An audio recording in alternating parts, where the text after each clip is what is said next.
Well, hello and welcome back to this week's video. Right now things are progressing slowly, getting the fabrication of the roof rack put together. The measurements have to be just right for the addition of the three 250 watt solar panels, and we want to get it done right. That's why I like these people. They do things right the first time. So other than that, I know a lot of you out there that are watching these videos wish, well, dang, I wish he'd show me how he did it, or how they do it, or how they wire it. Well, sadly, I'm not that technical. I was raised in the natural sciences, and yeah, I've wired the attic of my little house here with light bulbs down the roof line, and done simple stuff like that. Put in underground power to the outdoor kennels, and underground water systems to the outdoor kennels. But when it comes to this brand new electronic stuff, I ain't touching it with a 9-foot pole. I'll probably blow the place up, or cost me 2 or 3 times the amount of money to fix and do it right if I try. So yeah, I can draw this stuff up, do orthographic drawings on the computer, 3D stuff, just by hand. I don't have the CAD system or anything like that, but I do my best, and then I find the qualified, talented craftsmen that I trust and believe in to make my vision a reality. So that's why I can't explain this stuff to you guys, because I can come up with the ideas, I can draw up the plans, but as far as how the heck it all goes together, I'm not going to pretend to tell you, because I don't want to lead you wrong.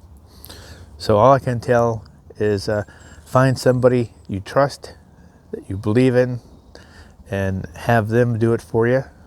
But the best I can do in my videos is show you my visions, my ideas, and how I've made them come to fruition, to reality, for a better life on the road.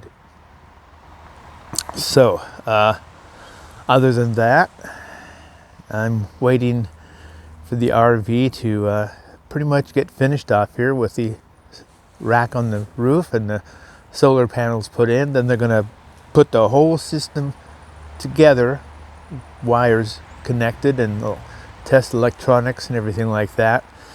And then do the little stuff like check the water system, the UV filtration system and such, and make sure everything works before we take off on the spring trip. Well, I apologize to all you guys that are more electrical talented and mechanical talented than me, but like I said, all I can do is show you my ideas and how they're coming together to solve the problems I want solved for my life on the road. Other than that, as you can see, I'm out here with the sun. There's a hole up here in the dark gray dirty clouds, so I thought I'd get out here and make this before it got cold again and started raining some more. But yeah, I know these are short videos, and that's why I hope you guys are watching them. I'm just sorry I can't explain the electronics, the wiring, and the mechanical systems that are all behind it that make it all function and work. Like I said, hopefully you'll take my ideas, see how I can make them work with the proper skilled craftsmen and people who know what the heck they're doing more than me. And maybe you guys can have your own systems or your own RVs upgraded similar to mine. So let's see, I'm looking at Kate. Kate's just wandering around. Kate's a strong dog. She's been through the canine vestibular disease. She's had 3 attacks within 2 years, and she seems to be over it now, but it left her with a weak and slightly uncoordinated rear end. And sometimes her legs will get crossed and go out, sort of like having a trick knee. You know, a lot of you guys out there know what that's like. An old football injury, shall we say.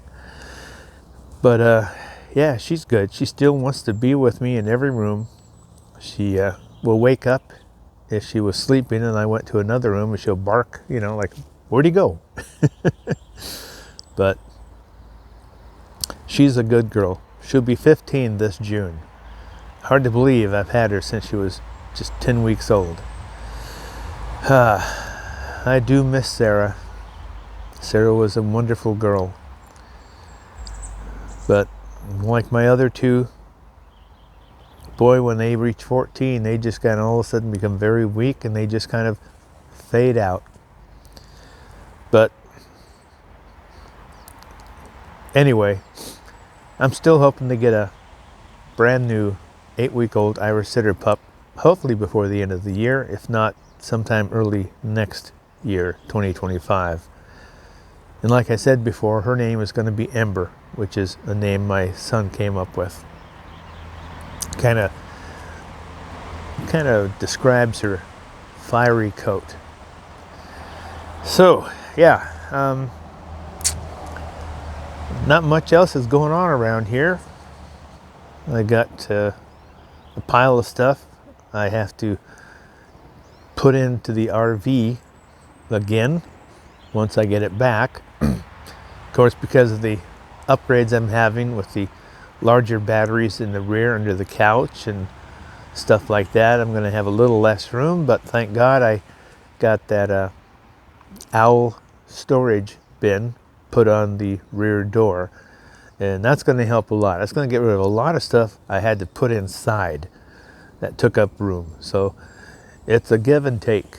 You learn that when you're a RVer, and as you upgrade your own RV for the long term, you find there's a give and take to a lot of things that you didn't think of before until it happens.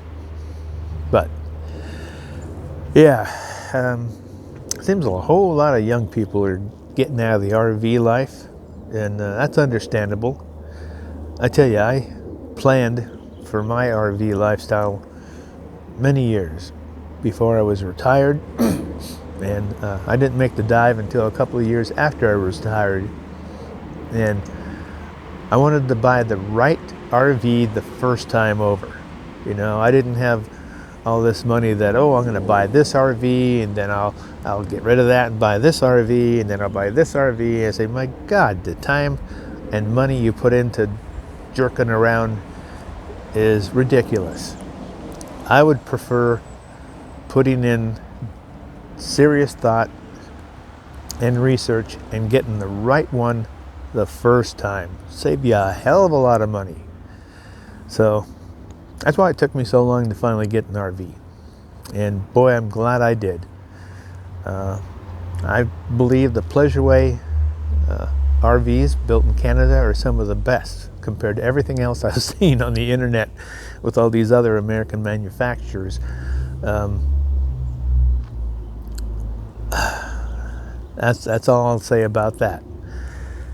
Anyway, yeah, I'm looking out here at my little patch of lawn in the back of the little house, and it looks like there was a war zone out here with all the molehills and the hills that the squirrels have been digging up and burying their nuts in. And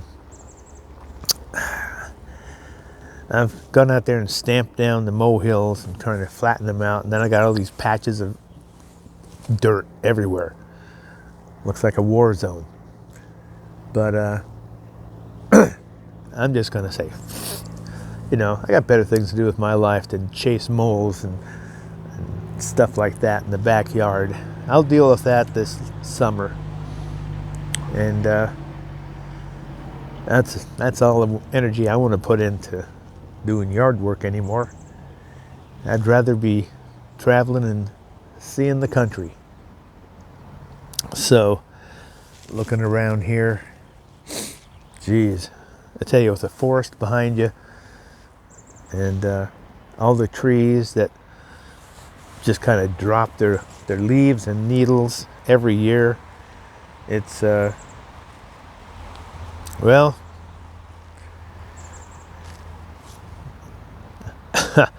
I don't mind anymore, you know. I'm living out here in the woods, so it's all part of what happens. Anyway, I think I'll sign off so I don't keep blabbering. Kate wants my attention. Kate! So, sorry I don't have much of an update this week, but when everything's finished, I'll do a once over for you guys, and then I think we're going to hit the road.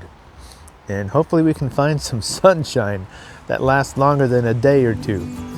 But until then, like Kate and I always say, we wish you happy trails and woof woof. Like, subscribe, and comment, and share our channel with others that travel with their pets. Okay? We'll catch you later. Bye-bye.